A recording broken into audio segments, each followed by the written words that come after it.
से देखते हैं इस एलिगेशन को, क्या कुछ कहना चाहेंगे? हमने आज प्रेस कॉन्फ्रेंस ली थी यही सभी एलिगेशंस को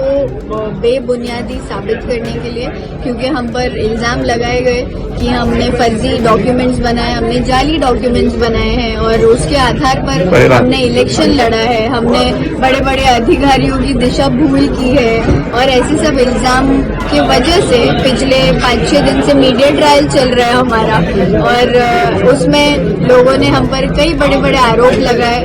हमको नॉट रीचेबल करार दिया, हमको फरार करार दिया कि हम भाग गए हैं। तो ऐसे सब एलिगेशन जब लगते हैं और आप जब खुद पर्सनली ग्राउंड लेवल पर SIR का काम कर रहे हो, RTE का काम कर रहे हो, TMC हॉस्पिटल में विजिट्स कर रहे हो, पर्सनली जब आप ये सब कर रहे हो लेकिन मीडिया पे आपके बारे में ये सब चलाया जा रहा है, तो कहीं ना कहीं आप एज अ ह्यूमन पहले तो शॉक में रहते हो कि ये सब कैसे, क्या हो रहा है और क्यों हो रहा है, झूठ कैसे फैलाया जा रहा है। तो वो शॉक को अब्जॉर्ब करने में 1-2 दिन लगता है और फिर उसके बाद में, क्योंकि हम संविधान को मानने वाले लोग हैं, हम देश के न्याय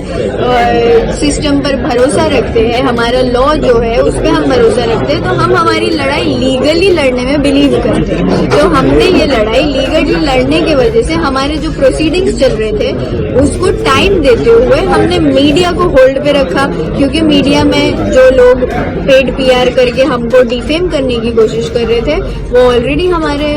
न्यूज मीडिया में चला रहे थे। तो आज ये कॉन्फ्रेंस बहुत जरूरी थी लोगों को गलत साबित करने के लिए, जो हमने आज इसलिए ली। एक आखिरी सवाल, सदर सिक्का नगर सेवक पद धोखे में, ऐसी टैगलाइन चलाई गई, क्या सदर सिक्का सच्ची में नगर सेवक पद धोखे में आ सकता है या आपके पास सच्ची में सर्टिफिकेट के जो डॉक्यूमेंट जो जरूरी थे वो आप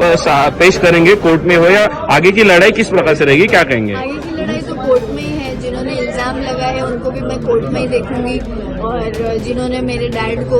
साबित करने की कोशिश की है कि वो महाराष्ट्र के रहवासी नहीं है उनको भी हम कोर्ट में देखेंगे, तहसीलदार को भी हम कोर्ट में देखेंगे जो हमारे खिलाफ जिन्होंने 1 साइडेड रिपोर्ट पास करी है उनको भी हमने लीगली एक नोटिस भेजी है। हमने लोकमत जो न्यूज चैनल है और एक सुफियान खान, जावेद सिद्दीकी, फराज सिद्दीकी और NCP SP का एक इंस्टाग्राम हैंडल है, ऐसे पेजेस को डेफेमेशन का नोटिस भेजा है, लीगल नोटिस भेजा है, क्योंकि उनके जरिए ऐसे फोटोज और बैनर्स चलाए गए जिसपे मेरे फोटोज यूज किए गए और जो कि क्लियरली एक पॉलिटिकल प्रोपेगेंडा है, ये लोगों को दिख रहा है। ये इलेक्शन जीतने के बाद की जो इनसे हार बर्दाश्त नहीं हुई है इनकी, इसीलिए इन्होंने ये मीडिया प्रोपेगेंडा करके हमको डिफेम करने की कोशिश की है, तो इनको लीगली जवाब दिया जाएगा।